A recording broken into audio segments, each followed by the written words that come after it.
Hey kids, Mr. Galvan here is going to go ahead and continue reading Esperanza Rising, Los Duraznos, Part B.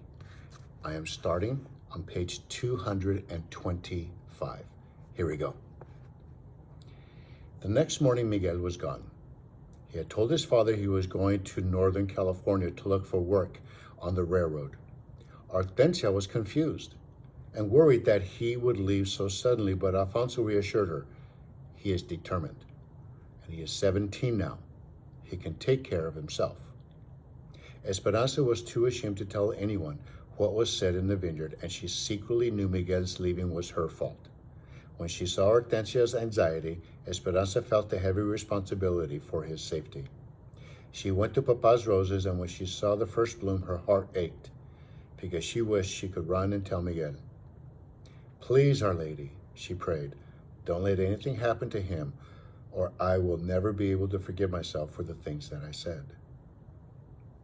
Esperanza kept her mind off Miguel by working hard and concentrating on Isabel.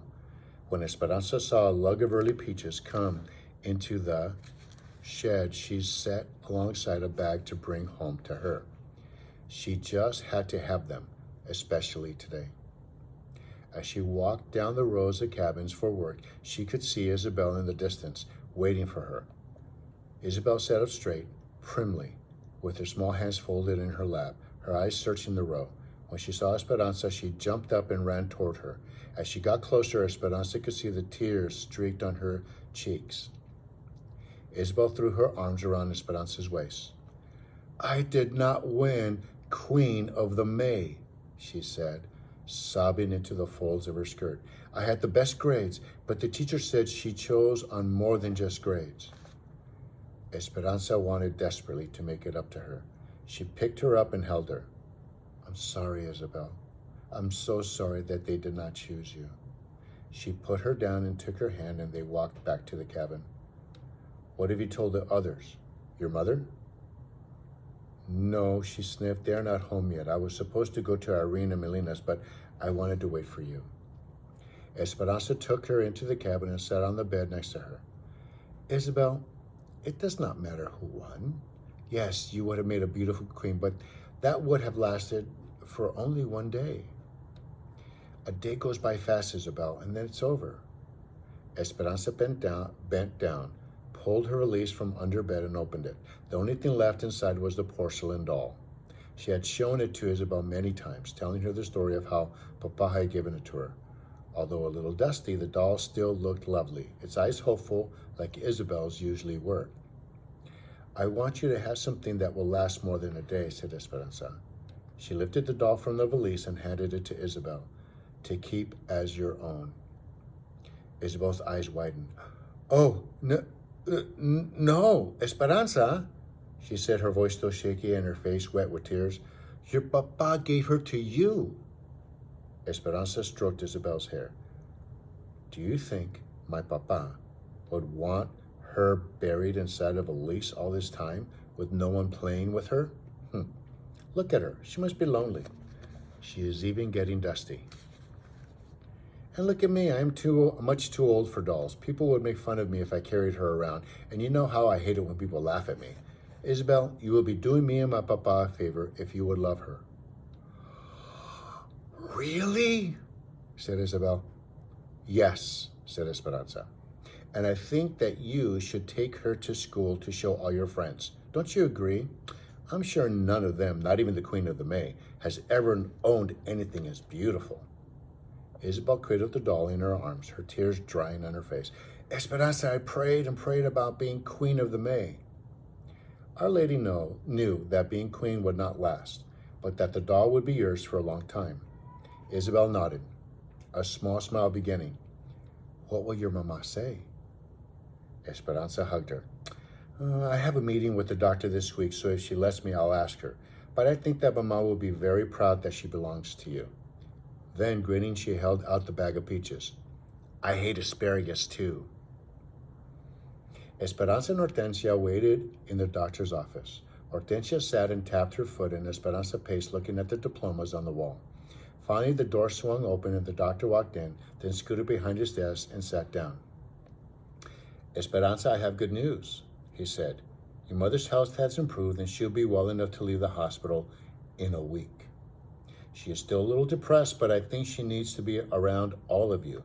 Please remember, though, that once she goes home, she will have to rest to build up her strength. There's still a chance of relapse. Esperanza started laughing and crying at the same time. Mama was coming home for the first time in 5 months. Since Mama had entered the hospital, Esperanza's heart felt lighter. The doctor smiled. She has been asking for her crochet needles and yarn. You can see her now for a few minutes if you like. Esperanza ran down the hospital halls with Hortensia behind her to Mama's bedside, where they found her sitting up in bed. Esperanza flung her arms around her neck. Mama! Mama hugged her, then held her at arm's length and studied her. Oh, Esperanza, how you've grown. You look so mature. Esperanza still looked thin, but not so weak. Esperanza felt her forehead, and there was no fever. Mama laughed at her. It wasn't a strong laugh, but Esperanza loved the sound. Hortensia pronounced that her color was good and promised to purchase more yarn so that it would be waiting when she came home. You would not believe your daughter, Ramona. She always gets called to work in the sheds. She cooks now and takes care of the babies as well as their own mother.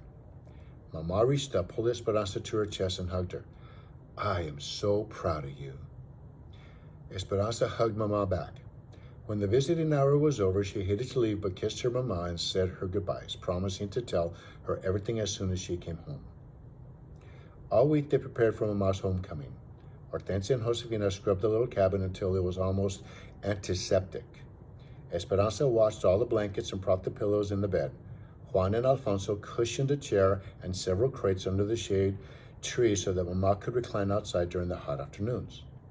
On Saturday, as soon as Esperanza helped Mama from the truck, she wanted a quick tour of Papa's roses, and she got weepy when she saw the blooms.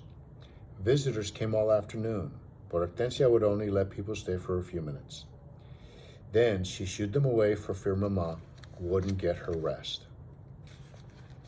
That night, Isabel showed Mama the doll and how she was taking care of it. Mama told her that she thought Isabel and the doll belonged together. When it was time for bed, Esperanza carefully laid down next to Mama, hoping she wouldn't disturb her. But Mama moved closer and put her arms around Esperanza and held her tightly.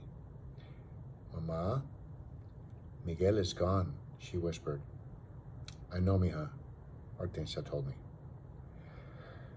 But Mama, it was my fault. I got angry and I told him that he was still a peasant and then he left. It could not have been all your fault.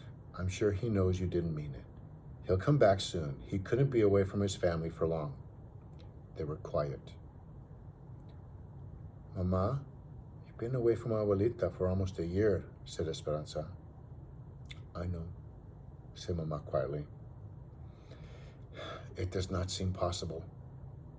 But I saved money. We can bring her soon. Do you want to see how much? Before Mama could answer, Esperanza turned on the light, checking to make sure she hadn't woken Isabel. She tiptoed to the closet and took out her valise. She grinned at Mama, knowing how proud she would be of all the money orders. She opened the bag and her mouth dropped open. She couldn't believe what she saw. She tipped the valise upside down and shook it hard. It was empty. The money orders were gone. And that's the end of that chapter.